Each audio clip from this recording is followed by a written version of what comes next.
বন্ধুরা, তোমরা কেমনি আছো? আজকে মামনি ফুড চ্যানেলে তোমাদের সবাইকে স্বাগত।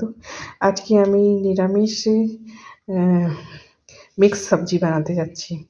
তো আমি নিয়ে নিয়েছি বাঁধাকপি, একটা বড় বাঁধাকপি, আর 250 গ্রাম শিমলা মির্চ, 250 গ্রাম গাজর, আর এটা আধা কিলো কড়াইশুঁটি ছাড়িয়ে রেখেছি।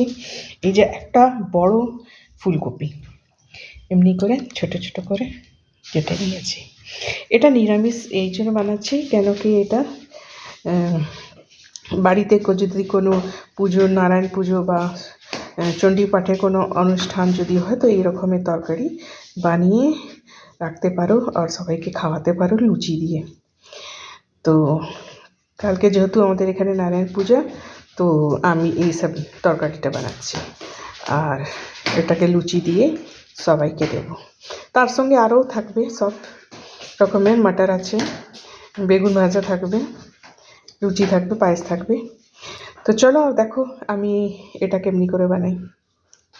বসিয়ে দিয়েছি, 5 ফোড়ন ছেড়ে দিয়েছি। এবার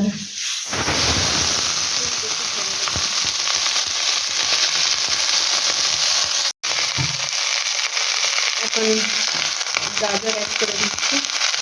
কপিগুলো শুকিয়ে গেছে,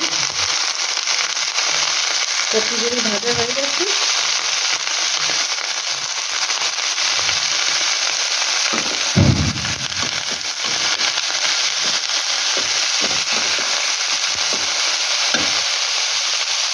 এবার কড়াইশুঁটিও একের পর এক দিয়ে দিচ্ছি।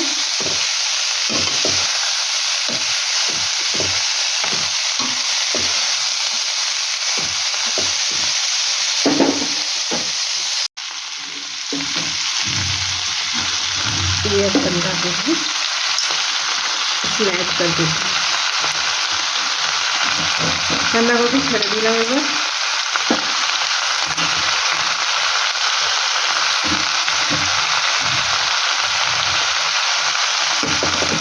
একবারই সব তরকারি আমি অ্যাড করিনি।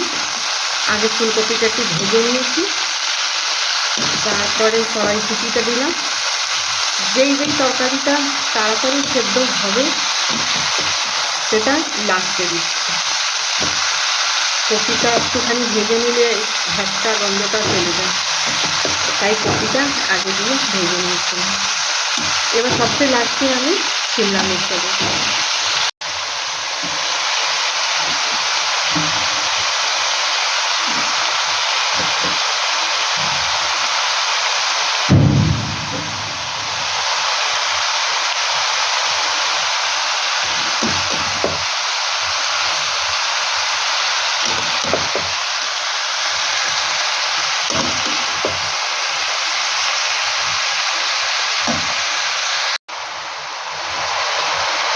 এবার এর মধ্যে নুন অ্যাড করে দেবো,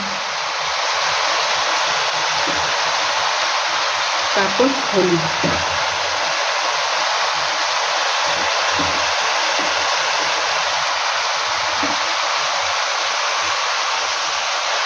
এবার লাল লঙ্কা,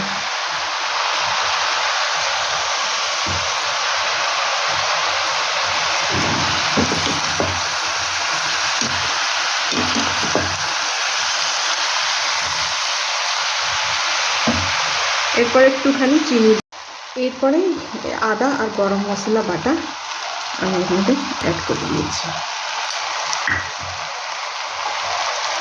সামান্য একটু জল মিশিয়ে দেবো, তারপর একটু নাড়িয়ে দেবো।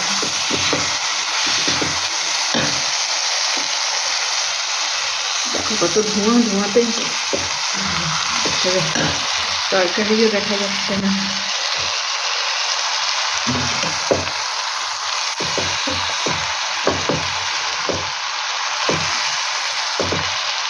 লাস্টে আমি পনিরের ছোট ছোট পিস কেটে ওপর থেকে দিয়ে দেবো। আপনাদেরকে এই রেসিপিটা কেমনি লাগলো নিশ্চয়ই কমেন্ট বক্স में লিখবেন আর শেয়ার করবেন।